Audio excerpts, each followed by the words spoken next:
C'est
pourquoi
Je viens de l'Afrique. Est-ce qu'il y a quelqu'un de l'Afrique ici? Ah. Bon. L'Afrique, quel est le problème? Ah. Je viens de l'Afrique, je suis dans le village de Togoyiri. Togoyiri est un village qui fait partie de la commune de l'Afrique. Et Togoyiri est le chef du canton Ziapoua. Et ce sont les villages du canton Ziapoua qui ont formé la ville de l'Afrique. Donc, dès que tu rentres dans l'Afrique, à ta droite, tu as le lycée Émile Bougadougou. Et dans le dos du lycée Émile Bougadougou, tu as donc Togoyiri. Donc, il te suffit d'arriver là, au lycée, là, tu dis, parce que là, Togoyiri, je suis là. L'église est bâtie en plein cœur du village, au milieu des sorciers. Et quand j'ai passé dès que j'ai battu le temps, il y a des pasteurs qui sont ici. Ils disent, mais tu as fait comment? J'ai dit, comment ça? Il dit, ici, ce village-là. Et puis Dieu voulait apporter la preuve que si tu fais confiance, tu peux faire des grandes choses. Le Seigneur a touché le cœur du maître de cérémonie de la sorcellerie dans ce village-là. Parce qu'il doit y avoir un esprit qui d'abord, on appelle Taïro Bouli. Alors ce esprit s'appelle Taïro Bouli. Et il est le maître de cérémonie de l'adoration de Taïro Bouli. Il s'appelle Olivier Taro. Et la parole de Dieu a touché le cœur de Olivier Taro. Et Olivier Taro a décidé de tourner au démon Taïro Bouli pour se tourner vers le Seigneur Jésus-Christ de Nazareth. Et au bout de la crise post-électorale là, avant même les événements majeurs, les parents de Togoyiri sont réunis pour dire, bon, il y a un qui a dit que non, je connais quelqu'un qui vient de telle ville, je vais l'inviter ici, il va nous faire des antipares. Et Olivier m'a dit, mais vous-même, les parents de Togoyiri, vous n'avez pas le droit de m'entendre. Depuis un certain temps, Dieu nous a amené un homme ici. Si nous prenons la protection, la véritable protection, c'est celle de Dieu. En fonction de cet homme-là, il va nous dire qu'est-ce qu'il faut faire. Alléluia! C'est ce sorcier-là maintenant qui va proclamer l'évangile.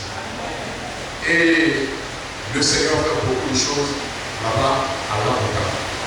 Avec les donc, si vous êtes de passage en Afrique et que vous avez besoin de vous reposer quelque part avant de continuer, venez à Togoyiri. Votre famille est là. Alléluia. Et nous serons très heureux de vous recevoir. Amen. Il a dit tantôt, j'ai 7 garçons. Vous savez, 7, c'est des choses de la perfection. Alléluia.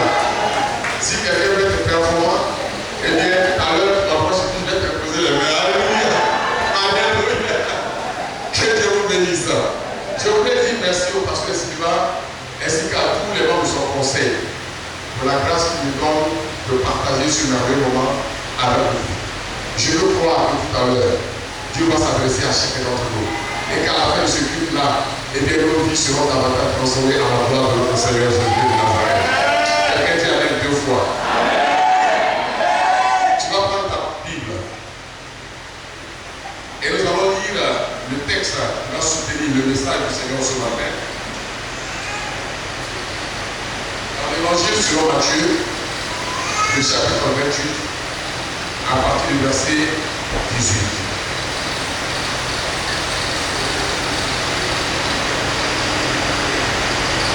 Je vais faire la lecture de ce texte. Jésus s'étant approché, leur parla ainsi. Tout pouvoir m'a été donné dans le ciel et sur la terre. Allez faire de toutes les nations des disciples, les baptisant au nom du Père, du Fils et du Saint-Esprit, et enseignez-leur à observer tout ce que je vous ai prescrit. Et voici, je suis avec vous tous les jours jusqu'à la fin du monde. Amen. Laisse immédiatement à la tête dans les yeux de mon Dieu pour cette parole. Notre Père et notre Dieu, je veux te rendre toute la gloire pour le nom de Jésus. Je veux te dire merci pour ce temps de louange et d'adoration. Je veux te dire merci pour ce moment de communion fraternelle. Au cours duquel, Seigneur, ta grâce est portée sur moi. tu m'as choisi pour être le canal par lequel tu veux passer pour t'adresser à chacun d'entre nous. Seigneur, je prie donc que cette parole pénètre le plus profond de nos cœurs et qu'à l'instant de tout esprit qui vient pour nous distraire soit mis dehors au nom de Jésus-Christ de Nazareth. Sois béni, Seigneur. Amen. Le thème de notre message ce matin, c'est disciple au service de son Seigneur.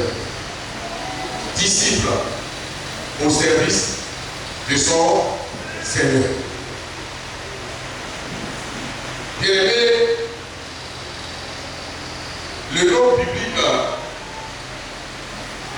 qui est utilisé pour désigner ceux qui déclarent appartenir au Seigneur Jésus, c'est le nom disciple. Et ce nom contient la pensée d'Hélène.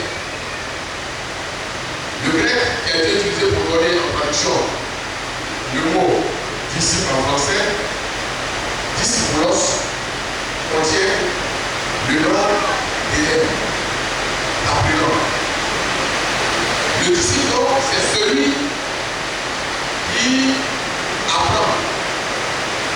apprend auprès du maître, mais pour faire comme le maître, pour agir comme le maître, pour exécuter les tâches que le maître lui a pris à exécuter. Alléluia. Et sinon, ce n'est pas par hasard que les auteurs bibliques ont utilisé le mot disciple pour désigner ceux qui disent qu'ils appartiennent au Seigneur, mais c'est bien plus pour que chacun d'entre nous comprenne que nous sommes des apprenants, des élèves auprès du Seigneur Jésus. Et le but de notre place auprès du Seigneur Jésus, c'est d'exécuter les tâches pour lesquelles il nous qualifie. Et que si nous sommes qualifiés, nous devons exécuter ces tâches-là. Alléluia. Et la plus importante des tâches que le Seigneur a exécutées pendant son ministère sur cette terre, c'est l'évangélisation.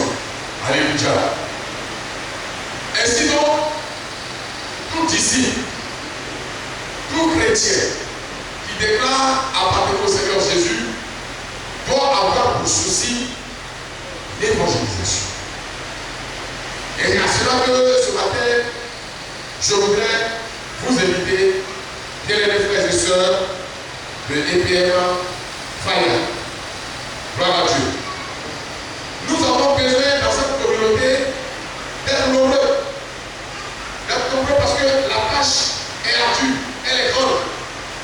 Il s'agit d'aller dans le monde, le camp de Satan, pour arracher ce qu'il a volé à Dieu le Père, qui sont ses enfants, pour les ramener dans la famille, dans la maison.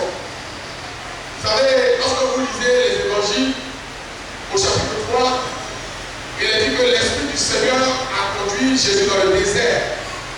Et pendant tout le temps qu'il a passé dans le désert, dans le jeûne et la prière, le diable n'a pas laissé. Le diable est venu pour vraiment l'amener à se détourner de la mission pour laquelle il avait été amené. Et l'Éternel a dit au Seigneur, viens sur la montagne, regarde, les royaumes de la terre appartiennent. Fais une seule chose, prosterne-toi et attends-moi, je te donne tous ces royaumes. En fait, c'est vrai, les royaumes de la terre appartiennent à Satan. Il est le maître de cette terre-là. Mais c'est sur cette terre-là que nous sommes les enfants de Dieu. Et c'est sur cette terre-là que Dieu veut démontrer qu'il est vivant, qu'il est puissant. Et qu'il est capable de nous enlever de l'esclavage du diable. Qu'il est capable de nous délivrer de la gouvernance de Satan. Afin que pas que nous soyons sur cette terre qui lui appartient, mais que sur cette terre nous régnons avec le Seigneur Jésus-Christ. Et que chacun d'entre nous pose chaque jour un acte qui fait reculer les ténèbres et qui fait attendre la lumière. Afin que la lumière de Dieu brille sur la terre, que lui il a créé et que ça fait venir voler. Alléluia. Est-ce que quelqu'un veut rétrocéder la terre à son propriétaire qui est Jésus-Christ de Nazareth? Pour cela, il faut exécuter la tâche essentielle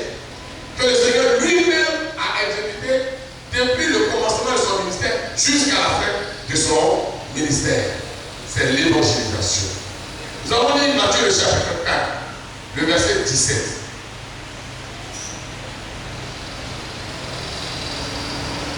Matthieu le chapitre 4, le verset 17. Il est dit, dès lors, Jésus commença à prêcher et a dit, répandez-vous, car le royaume des cieux est proche. Alléluia. Bien aimé, le Seigneur m'a mis à cœur lorsque son serviteur, le pasteur Franck, m'a demandé de vous entretenir ce matin. Le Seigneur m'a mis à cœur ce message parce que j'observe avec beaucoup de tristesse que certaines églises sont en train de faire la vision. Aujourd'hui, on parle beaucoup de miracles. En tout cas, le Seigneur fait des miracles à travers moi.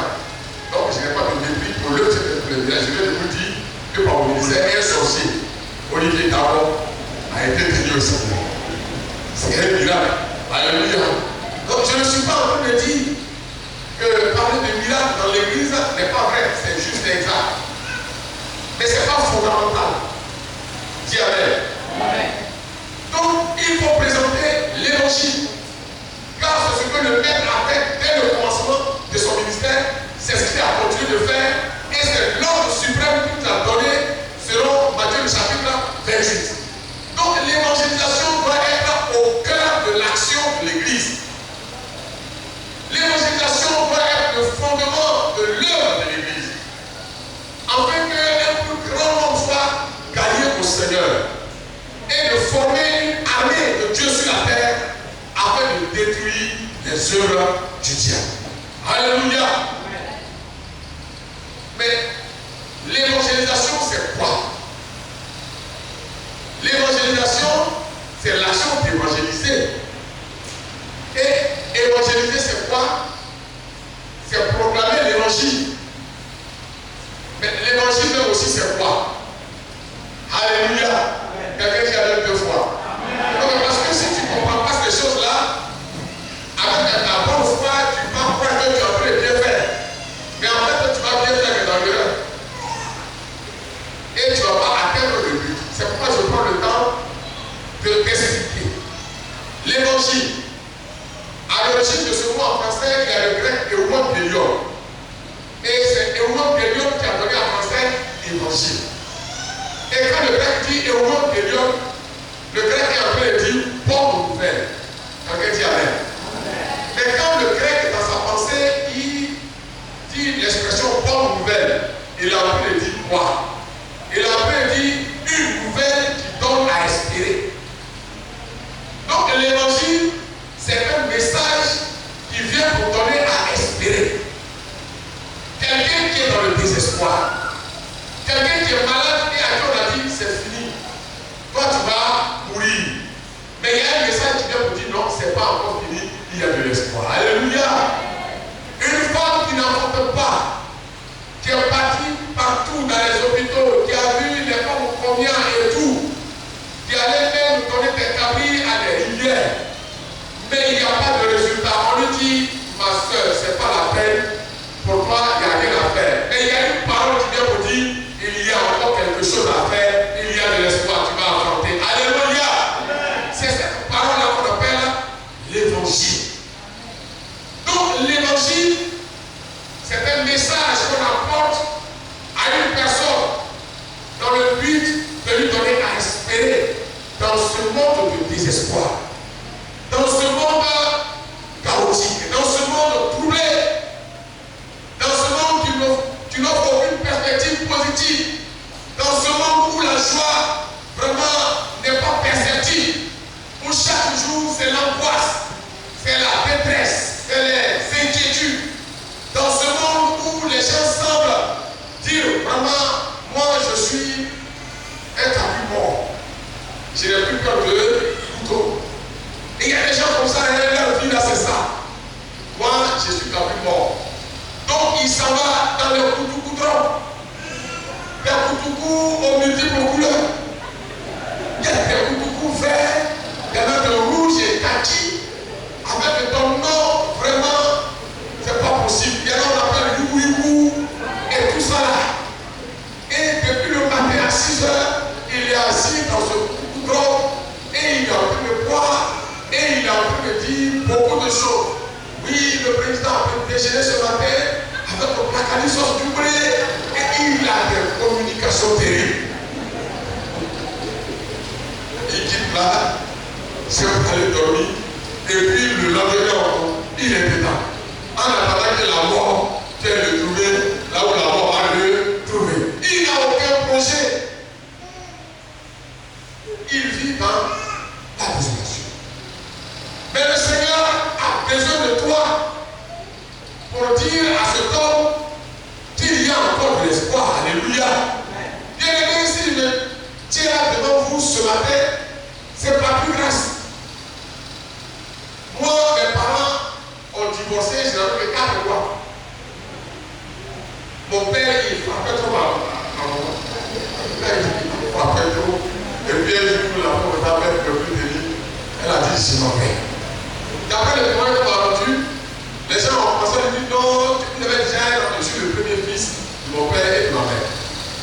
Tu devais déjà un enfant, elle dit, c'est à cause d'un enfant où je connais ici. Elle m'a détaché son dos et elle m'a balancé à terre. J'avais que 4 mois. Et quand je suis tombé, je roulais là, j'ai eu une table là qui m'a frappé. Elle s'appelle Laurent Soukou. Non, je ne voulais jamais le faire comme là. Parce que si je suis là aujourd'hui, c'est grâce à elle. Alléluia. Donc, la petite soeur de mon père, Laurent Soukou, m'a frappé. Il a dit, vous allez le tuer. Et puis, je venais d'avoir une mère adoptive comme ça. Elle aussi, elle était mariée et nous sommes venus à habiter ici à Port-Boué, à ce moment Port-Boué n'est pas ce que vous voyez là. Port-Boué c'était juste là où il y avait le WAF. Le WAF qui a un hôtel qu'on appelle le Cabaron. Voilà, c'était là Port-Boué. C'était pas ce que vous voyez là. Et j'ai fait 2 ans avec ma tante et son mari a dit, mais la porte que nous avons eu là, c'est pas un orphelin. Son père lui, ça vient de lui. Et puis il est en charge. Ou alors tu te débarrasses de lui, tu arrêtes moi. Ou alors tu travailles. Bon, elle va faire ton foyer. Elle aussi, elle m'a balancé sur l'arbre du coup. L'arbre du coup, vous savez, il y a un jeune qu'on appelle beaucoup Armand Gérard, à l'époque du Lucas. Eh bien, c'est le fils à cette l'arbre du coup qui est la petite sœur de mon père. On est allé à Zoukoué. Et puis à Zoukoué, 2 ans après, l'arbre du coup est décidé. On m'a balancé chez l'arbre du coup.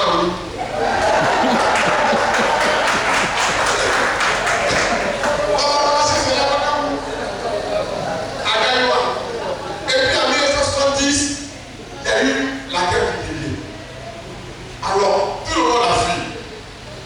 Je me suis retrouvé dans un village qu'on appelle Baoulifla, dans la semaine du Baoula. Chez ma grand-mère, ma belle Zagué Toulou. De chez Zagué Toulou, je me suis retrouvé avec la compagnie. Bon, à un moment donné, maintenant, les gens disent, mais lui là, ses parents sont venus, et puis moi aussi, ils m'ont abandonné. Oui, ils m'ont abandonné. Et pour manger, j'étais obligé de faire la plonge. Je ne sais pas si vous savez. Le vautour. Je m'avais au lycée là, et puis je suis allé à la part de tomates. Et puis quand mes amis finissent de manger, je me précipite sur les restes là, je mets l'eau, banane, les pots de banane, tout ça, je mets. Et puis après je grille, je presse, puis je commence à manger. À un moment donné, je n'en peux plus. Donc, c'est qu'après que j'ai connu la drogue à l'âge de 9 ans. J'avais que 9 ans quand j'ai commencé à droguer. Pour les anciens à la Sacrière, je jouais qu'on appelle à l'Afrique, il y a un gars qu'on appelle Billy Jean-Paul. Et puis il y avait un joueur d'Afrique qu'on appelle Ndayao, de la SEC. C'est eux qui m'ont appris à jouer.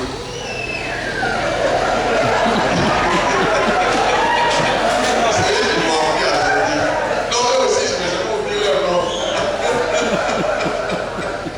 Dès l'âge de 9 ans, je suis fait ce que les enfants étaient dit là. Je suis bien déjà. Et puis j'ai connu la prostitution à 12 ans déjà. J'allais chez les prostituées parce que je marchais. Franchement, et puis en 1987, j'ai entendu parler de Jésus-Christ. À Adjamé, en 1987.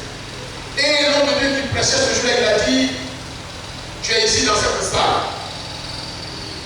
Tu ressembles à quelqu'un, l'histoire des gens qui aiment les oiseaux. Mais dans son village, depuis son village, il voit en forêt un arbre sur lequel tournent des oiseaux. Et il voulait s'approcher pour mieux voir la couleur des oiseaux et se réjouir. Il s'est décidé, il est parti. Au moment où il regardait les oiseaux, il était content, un lion a suivi. Au moment où le lion voulait l'attaquer, eh bien, un chasseur est apparu, il a tué le lion. Il a dit, jeune homme, qu'est-ce que tu fais dans cette forêt? Elle est dangereuse. Merci, monsieur le chasseur, je m'en vais, je ne reviens plus. Donc, au moment où il s'en va au village, il regarde encore derrière. Et il voit encore les oiseaux. Il se souvient de la beauté des couleurs de ces oiseaux-là. Il dit, on fait que le lion est seul. Il recule encore. Oh, il a oublié que le lion a une femme qu'on appelle lion. Au moment où il était content de voir les couleurs, le même chasseur apparaît et tue encore la lion. Il dit, c'est pas avant, j'ai dit, il n'est plus revenu. Merci, monsieur le chasseur. Je m'en vais, je ne reviens pas. Il s'en va, il regarde encore derrière. Il dit, oh, peut-être que je peux récupérer sa femme. Je m'en vais. Il a oublié que le lion et puis sa femme, le lion l'a pas avant. Au moment où il a pu regarder les couleurs, voici, l'enfant du lion est sorti. Et le lion là. Il dit, tu regardes le monde et les plaisirs du monde sont en train d'attirer. Mais le diable, il rôde autour de toi comme un lion, il veut te détruire. Si tu quittes ici, que tu donnes pas ta vie à Jésus-Christ, que tu retournes dans le monde, si le diable te prend, c'est pour te tuer. Et que la fille dit, où on va prier, levez la main. Quelques temps après, je me suis retrouvé dans un autre lieu, j'ai demandé, c'est la salle de délivrance. Et c'est même comme ce qui fait passer. Et en octobre 1987, à la faveur du programme que Jimmy Swaggart a amené ici, je me suis donné au Seigneur, j'ai été baptisé, je suis devenu chrétien. Alléluia. Et quand je suis devenu chrétien, mon cœur, je l'ai donné au Seigneur. Et à peine un an après ma conversion, j'étais déjà le président de la jeunesse de mon église. Je dirigeais déjà. J'assistais, je soutenais le pasteur dans ses programmes.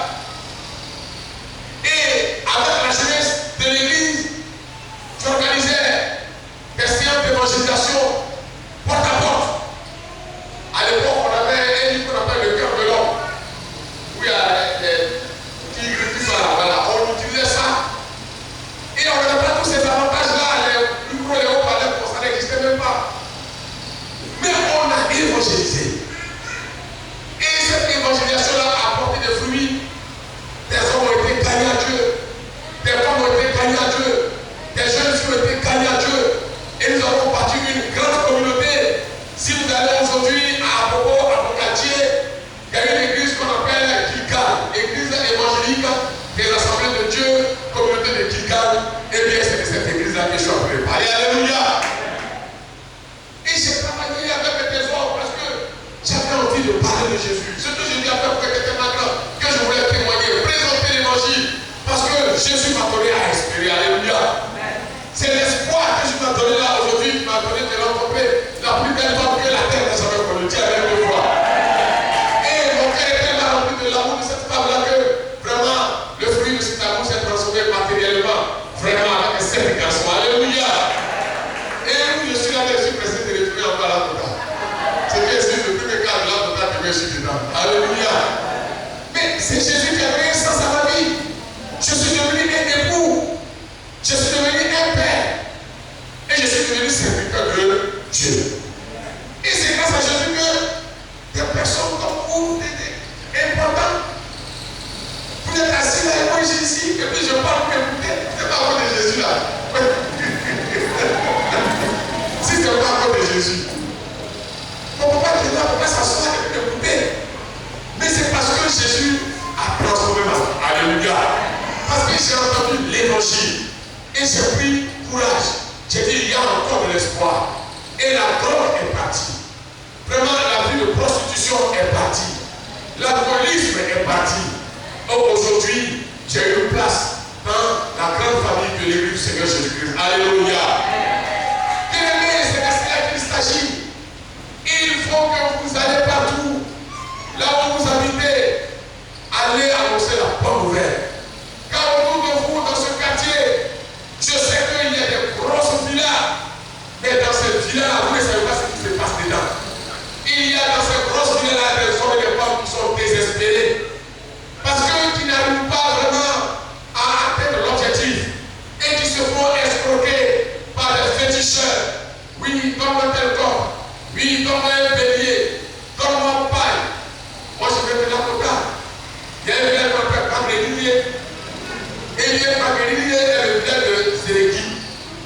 dit donc, vous avez entendu parler aujourd'hui, mais nous avons vaincu l'esprit de Zélébi au nom de Jésus-Christ. Alléluia. Vous connaissez aussi Koudou Jalo. Eh bien, nous avons vaincu l'esprit de Koudou Jalo à la Kota. Alléluia. Et à la Kota, le corps de Christ est en train de faire un grand travail. Dis Amen. Par l'évangélisation. Donc, je disais que le mot évangile, c'est du grec évangélion qui veut dire bonne nouvelle. Mais bonne nouvelle, c'est donner un message d'espoir. Allez-y, donnez un message d'espoir. Vous savez, il y a des chrétiens qui réagissent comme c'est pas possible qu'il y ait des païens. Un païen comme ça. Nous, on a pas parlé des païens. Mais c'est un peu des païens, l'église est là. Quelqu'un dit Amen. Si il y a un païen là, il n'y a pas d'église. Comme tu es païen. Nous, on a du mépris pour les gens qui ne connaissent pas le Seigneur Jésus. Si la jeune fille là, elle a beaucoup de garçons, et que toi tu ne l'as plus, mais c'est parce que tu as connu Jésus. Vous savez, si un chien a envie de croquer un os, et puis vous regardez le chien, le chien il va se casser la dent, hein? Peut-être plus de compassion que le chien. Mais vous pensez que c'est parce que le chien il veut pas manger autre chose, mais c'est parce qu'il n'a que ça. C'est parce qu'il n'a que ça. Maintenant, si vous dites non, le chien là, je suis plus de compassion, ne pas qu'il se casse la dent, je vais aller lui arracher le chien et il va vous montrer quelque chose. L'os plutôt, allez-y lui arracher l'os là. Et il va vous presser. Parce que vous lui arrachez la seule chose que lui a. Donc, si vous avez ce chien, voilà ce que vous allez faire. Vous allez vous prenez un gros morceau de beefsteak, vous le mettez sur un papier journal, et puis vous déposez-le. Quand il va vous venir avec le beefsteak, la pression, il va laisser l'os et il va regarder. Vous déposez le beefsteak, vous le dites, qu'est-ce qui va se passer? Et il va laisser l'os, il va venir prendre le beefsteak. Alléluia! Mais c'est ça l'évangile. L'évangile, c'est présenter le meilleur. L'évangile, c'est présenter le meilleur. Oh, le meilleur, il est en toi. Alléluia! Parce que ce qui est en toi là est grand. Mais la jeune fille qui a 4 garçons, et elle n'a pas ce que tu as, mais il faut qu'elle paye sa pommade. Il faut qu'elle paye son loyer. Sa maman qui est là-bas, on lui a dit, mais toi, je partais à Bigas, je peux regarder la mer. Tes camarades, là, quand elles viennent ici, elles vont faire savoir leur maman. Et à chaque fois, elle est humiliée. Elle va faire quoi? Vous voyez, c'est vrai, le péché ne peut pas être excusé, mais au moins, il peut être expliqué. C'est vrai. On ne peut pas excuser le péché, mais au moins, on peut l'expliquer. On peut chercher à comprendre pourquoi la personne a dit dans ça. Parce que c'est quand tu as compris ça, alors tu peux lui proposer le meilleur. Quelqu'un dit Amen 2 fois. Amen. Alléluia. Et c'est le meilleur. Il faut donc n'allez pas dire aux gens, viens à Jésus, tu vas avoir voiture. Non, c'est pas ça. Viens à Jésus, tu vas avoir villa. Non. Moi j'ai mon fils, c'est celui que je réside quand je viens, il est juste là où on avait un supermarché là. Il est quelque part. Mais dans un duplex, c'est terrible. Mais j'étais à Abobo PK18 derrière Pont. Est-ce que vous connaissez? À Abobo PK18 derrière Pont. Si tu n'as pas arrivé derrière Pont, c'est que c'est pas mon quartier. Vous imaginez ce quartier et puis comment voilà les maisons. J'étais dans une maison, une chambre salon. Mais quand tu es en train de te soulager dans le WC, celui qui est dans la chambre là-bas, il sait qu'il y a quelqu'un qui est au WC. Mon fils, qui a pas 13 ans, il dit, mais mon papa, que je peux habiter dans une maison où le WC et le salon sont concomitants. Parce que le pot était à la bonne d'un moment là. J'ai regardé l'enfant là, j'ai dit, Seigneur, aide-moi. Aide-moi à sortir dans cette concomitance terrible là. J'étais là-bas donc avec ce géant, il était dans le studio. Je lui ai présenté le meilleur, l'évangile. Il a accepté Jésus. Je lui ai dit, si tu donnes ta vie au Seigneur Jésus, voici la parole que Dieu vient à te préparer. Ta famille vit dans l'humiliation, dans la honte. Mais Dieu va faire de toi le pilier central qui va élever ta famille. Accepte Jésus. Il a quitté, il a hésité, il a accepté Jésus. Au bout de 5 ans, bien aimé, il est dans un duplex ici que lui-même l'a bâti.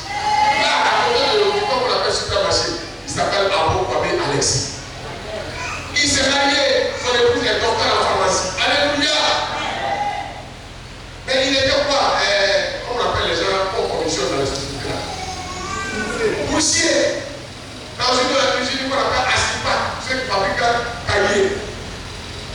Et oh, il a ce diplôme, mais il ne peut pas travailler. Mais quand les gens ont découvert ce diplôme, ils l'ont nommé logisticien. Après logicien, inspecteur des vols en fait. Beaucoup de choses. Aujourd'hui, il a son duplex, il a 4 voitures. Une Mercedes, une 4x4, une Dacia, quelque chose comme ça. Et puis une autre. 4 voitures à vos combien ici. On était ensemble à Bopé derrière, dans un studio. Il a accepté Jésus-Christ. Je l'ai baptisé. Et c'est après maintenant je transfère les enseignements. Et Dieu m'a mis à cœur. Après sa fidélité et sa foi grandissante, alors déclare cette parole. J'ai déclaré la parole en 5 ans. La parole s'est accomplie. Il a même ici à Alléluia. Donc je ne te dis pas d'aller présenter d'abord les villas et les voitures. Vous savez, je suis à la vie témoignage d'un homme dans la vie. Il dit sur la terre, il n'y a pas eu quelqu'un qui soit né d'une femme qui soit plus grande que ce corps. De qui il parlait? Jean-Baptiste. Mais au moment où je parlais de Jean-Baptiste comme ça, Jean-Baptiste dormait où? Dans le désert. Il était habillé de quoi? Il se nourrissait de quoi? Mais Jésus dit de tous ceux qui sont nés d'une femme, il n'y en a pas sur la terre et qui soit plus grand que lui. La grandeur de quelqu'un en Jésus-Christ, ce n'est pas par ses acquis sociaux, mais c'est par l'état de son cœur, dans lequel il vit des fruits à la gloire du Seigneur Jésus. Alléluia! On peut quelqu'un qui avait 2 fois. Je connais l'histoire de monsieur, on dit qu'il était le général de l'armée de Syrie. Quand il passe sur son cheval, les gens se procèdent comme ça pour l'adorer, pour dire non, tu es grand. Et il souriait, mais un sourire jaune. Parce qu'en bas de ses galons et tout de ce vêtement qui le présentait comme puissant, en bas là, sur sa peau là, il y a l'air. Et le monsieur, quand il prend la main de foule, il sourit, et puis les mamans disaient, oh, pourquoi n'es-tu pas sorti au vent? Je vais voulu mettre un enfant comme toi au monde. Et même quand les enfants te disent, regarde-moi lui là, pourquoi tu n'es pas comme Aman? Sa mère est heureuse aujourd'hui. Regardez-moi qui ont fait comparaison. Mais ce Aman là, quand il rentre maintenant dans sa chambre, et puis il arrive son ami, il pleure. Il pleure. Jusqu'à ce qu'une petite fille les supplie comme ça. Elle dit, mais dans mon pays, il y a quelqu'un qui peut te donner à respirer. Alléluia. Il y a quelqu'un qui peut faire en sorte que tu ne sois pas obligé de dire le cacher, mais que tu puisses vraiment exprimer une voix véritable. La Bible dit ce dont est parti, le prophète a dit, enlève tes vêtements. Dis à ton voisin, enlève tes vêtements. Oui, les vêtements peut-être que c'est ta couverture sociale. Tu es directeur, tu es professeur, tu es ceci. Et ça, tu prends ça pour te couvrir. Et pour nous présenter ça. Et nous, c'est ce qu'on nous voit. Mais en vérité, en bas de ça, il y a des choses même qui n'ont rien à voir avec ce que tu veux montrer. Et si toi-même, tu ne révèles pas ça, et qu'un jour, c'est dévoilé, à sa catastrophe. On dit, monsieur Aman, non, déshabillez-vous, rentrez dans l'eau. Il dit, moi, c'est pas pour rentrer dans l'eau, mais dans mon pays, il y a beaucoup de fleuves, il y a des rivières. La fille dit, ah, si c'était pour donner 2 millions, 3 millions, est-ce que tu ne l'avais pas donné? Non, il faut te déshabiller pour rentrer. Mais se déshabiller, ça veut dire quoi? Ça veut dire montrer réellement que je suis misérable. Que je suis désespéré. Que moi que vous voyez là, et puis je suis là comme ça, on dirait quelqu'un qui est content là. En vérité, je ne suis pas en paix. En vérité, je n'ai pas de joie. En vérité, ma vie vraiment est une vie d'amertume et d'angoisse. Est-ce que vous pouvez m'aider à avoir une autre vie que celle que vous voyez maintenant là, qui est en bas de cette couverture là? Alléluia! Il faut se déshabiller, il faut se dépouiller. L'humilité précède la gloire et l'orgueil précède la chute. C'est pourquoi nous devons enseigner dans nos églises l'humilité. Mais sans humilité, tu ne peux pas aller te tenir dans un carrefour pour annoncer Jésus. Sans humilité, tu peux aller dans la prison pour annoncer Jésus. Oh, il y serviteurs de Dieu aujourd'hui, mais c'est depuis la prison qu'ils ont entendu l'évangile. Ils étaient dans la prison en tant que des braqueurs, des voleurs, des violeurs et tout. Des hommes et des femmes ont pris le courage, ont franchi la porte de la prison, sont allés leur apporter la parole de l'espoir. Si tu donnes ta vie à Jésus, il va changer ta vie. Ton domicile ne sera pas dans la prison, mais ton domicile sera l'église, la maison de Dieu. Alléluia. Et en prison, ils ont entendu cette parole-là et ils ont saisi la parole. Aujourd'hui, beaucoup sont devenus de grands serviteurs de Dieu. Alléluia. Par eux, Dieu fait des miracles dans la vie d'Abidjan et même dans cette Côte d'Ivoire. Il y a des jeunes femmes hier qui étaient des prostituées, mais vraiment qui avaient beaucoup de garçons qui ont fait des avortements, c'est pas possible. Mais un jour, quelqu'un s'est approché pendant que les gens disaient non, mais ça là c'est une prostituée. Ne t'approche pas, sinon tu vas te souiller. Mais il y a quelques-uns qui ont eu le courage, qui ont approché ces filles-là. Aujourd'hui, oh, je suis heureux de voir sur les affiches des femmes qui ont bâti des communautés entières. Alléluia. Oh, je connais une avec qui j'ai travaillé quand il était encore ici. Le docteur Yaïdo Robert a créé une association qu'on appelle la CEP-Messi. J'étais le vice-président de la CEP-Messi au niveau de la louange. J'aime beaucoup la louange. Parce que moi-même, dans le monde, j'étais musicien. Voilà, j'ai commencé en 90, on a fait pour Dieu. En 90, on a fait pour Dieu. Le groupe auquel j'appartenais, c'est Jaffa Pro. Et c'est Jaffa Pro qui est devenu plus tard au Goya, avec les César et autres. Et puis après, moi, j'ai commencé à travailler. Puis voilà. Et quand je suis dans l'église, je suis venu avec ça, dans l'église. Alléluia. J'aime la gloire. J'aime l'adoration. Gloire à Dieu. Donc, là, elle s'appelle Manté. Elle est là, elle écrit la bénédiction. Attendez-là. Mais c'est une femme. Je vois encore, il y a une autre appelle des beaux paroles. Je vois, je ne la connais pas, mais je vois sa photo. Je sais pas, il y a 2 ou 3 jours, j'étais en train de regarder MTV et j'étais en train de débattre d'un sujet. Doit-on faire la publicité à l'église? Il y a pas personne qui dit non, on ne va pas faire la publicité. Mais attends, le mot publicité, est-ce que tu connais sa définition? Publicité, c'est employer tous les moyens appropriés pour faire connaître un produit. C'est ça, publicité. Mais notre produit, c'est l'émotion. C'est pas quand j'ai vu l'affiche que vous avez fait là, j'étais content. Quel de ces ça comme? Regardez la photo du pasteur et la photo de cette femme. Pour dire que nous allons faire un programme et nous qui faisons ce programme-là, c'est nous, Franck Silva et on venez. Mais ça a été ses péchés. Jésus a dit allez partout annoncer la bonne nouvelle, mais il n'a pas dit comment il faut annoncer. Comment il faut annoncer la nouvelle, ça dépend de toi. Mais quand on veut dire il faut annoncer. Il y a tous les moyens que tu trouves bon. Donc la publicité n'est pas bon. Faites de publicité, alléluia. En tout cas, faites de publicité.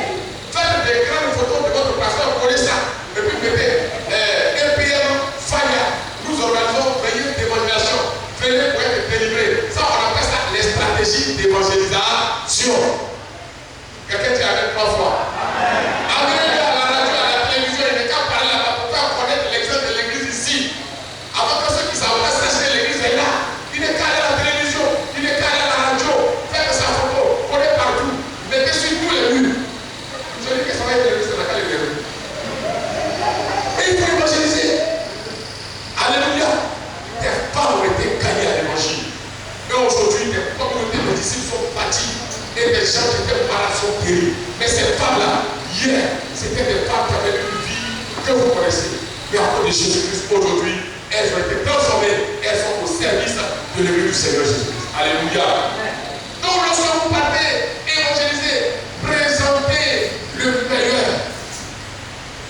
Et la fille, elle est en train de dire à Jésus. Si tu n'es pas à Jésus, tu vas aller à l'enfer.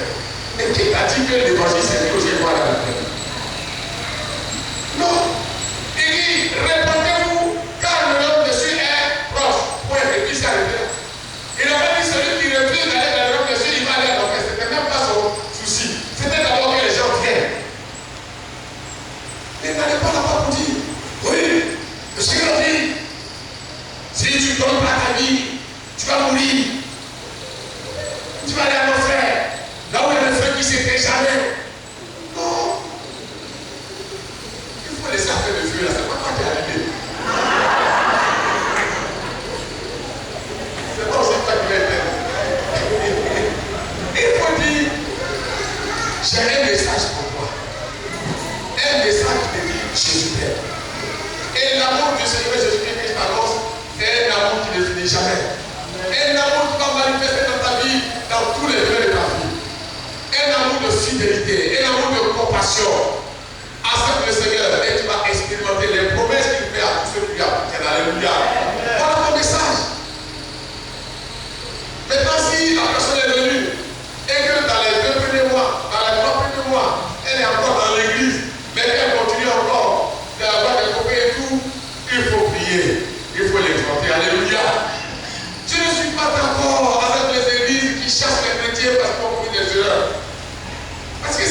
spirituelle. Vous savez, 3 malades vont entrer dans un hôpital. Le premier, au bout de 2 mois, est guéri, ça va. Le deuxième, au bout de 4 mois, est guéri, ça va. Et puis, il n'y a pas de premier, là, il est là. Est-ce que le médecin va venir pour dire, mon ami, j'ai fait perfusion, j'ai fait transfusion, j'ai fait injection, j'ai fait tout ça. Tu ne guéris pas. Je suis fatigué, prends le bagage et il faut partir. Alors, est-ce que le médecin va dire ça? Non. Même si tu vas mourir ta maladie, le mieux pour ce médecin, c'est que tu meurs à l'hôpital. Et puis il y a un congélateur qui est là, on te dépose là. Parce que en regardant, lui, il espère découvrir le mal qu'il n'a pas compris. Il sait que tu es malade et il veut. Donc il va te garder. Il va faire scanner, il va faire coup de fesses, il va faire vital, il va faire NFS, il va faire tout ça. Et puis par la grâce de Dieu, il peut tomber sur la maladie. Et puis il va te faire vraiment une ordonnance, un traitement. Et puis après 3 ans, 4 ans de maladie, tu es guéri. Alléluia. Mais les malades spirituels, vous devez les maintenir dans l'église. Tu lui as prêché l'évangile, ça fait 4 mois. Mais la personne continue de fumer, continue de boire. Pourquoi tu vas dire, ah, toi là, fumer là, c'est Satan. Non. Il faut prier. Peut-être que dans le secret, le Seigneur va te révéler quelque chose qui est en bas de ça. Et qu'ayant su ça, tu peux être utile à cette personne. Alléluia. L'évangile, c'est présenter le meilleur. Alléluia. Bien-aimé, le Seigneur compte sur vous. Le Seigneur compte sur vous parce qu'autour de vous ici, il y a des gens qui ont besoin du meilleur. Il y a des gens qui ont besoin d'entendre ce message d'espoir. Afin que leur vie puisse connaître la transformation que le Seigneur veut accomplir dans leur vie. Je vais terminer mon message. Je vais vous inviter à lire Ésaïe, le chapitre 6.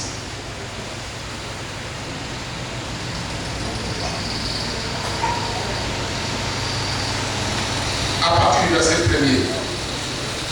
Ésaïe 6.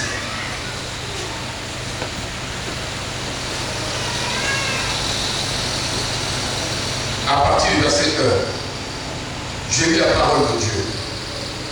L'année de la mort du roi Osias, je vis le Seigneur assis sur un trône très élevé. Et les pans de sa robe remplissaient le temple. Des séraphins se tenaient au-dessus de lui. Ils avaient chacun 6 ailes. 2 dont ils se couvraient la face, 2 dont ils se couvraient les pieds, et 2 dont ils se serraient pour voler.